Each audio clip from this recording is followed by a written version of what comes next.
তাহলে full ready. এটা আমার গাড়ি, একটা মারুতি ভ্যান, আর এটাই করে আমি আজকে বেরিয়ে পড়েছি হিমালয়ে। শিলিগুড়িতে নেমে গাড়ি করে পাগলা ঝোড়া আমার এবার উদ্দেশ্য। পাগলা ঝোড়াতে গিয়ে আমি ফুল আর পাখির ছবি তুলবো। চারিদিকে কোরাল, মানে লাল লাল ফুল, ঠিক আছে। আর সেই ফুলের মধু খেতে পাখি, ঝাঁকে ঝাঁকে পাখি, অনেক সুন্দর সুন্দর নাম না জানা পাখি। প্রত্যেকটা পাখিকে চেনার চেষ্টা করব, কারণ আমি যে টিমটাকে এবার বলেছি যে গিয়ে হোমস্টে থাকবো, সেই হোমস্টেটায় ওরা বার্ড ফটোগ্রাফির জন্যই ভাড়া দেয়। তো ফলে আমি আশা করছি এই টিমটার সাথে ঘুরতে পারলে অনেকগুলো পাখি চিনতে পারবো। কোরালের খোঁজে ও পাহাড়ের উপরে চড়তে শুরু করলাম গাড়ি করেই।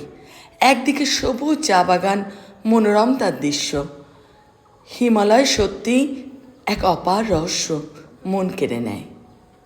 এভাবেই চলতে চলতে শিবখোলা, আর শিবখোলারও উপরে আছে লাটপাঞ্জর, যেখানে আমরা থামলাম দুপুরের খাওয়ার জন্য।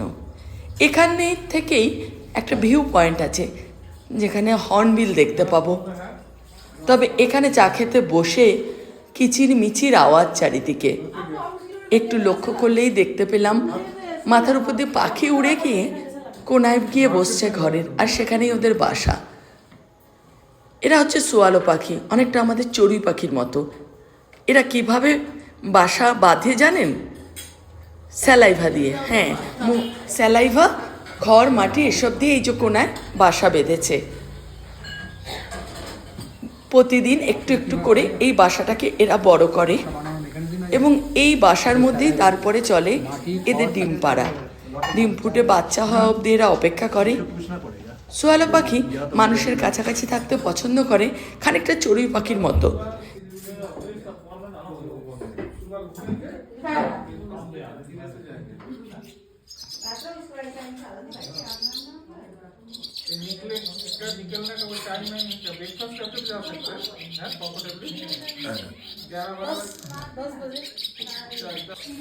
সোয়ালো পাখির ওড়াউড়ি কিচিমিচি ডাক, আর সেই শুনতে শুনতেই মনে হলো একটু আদা দিয়ে চা খেলে ভালো হয়।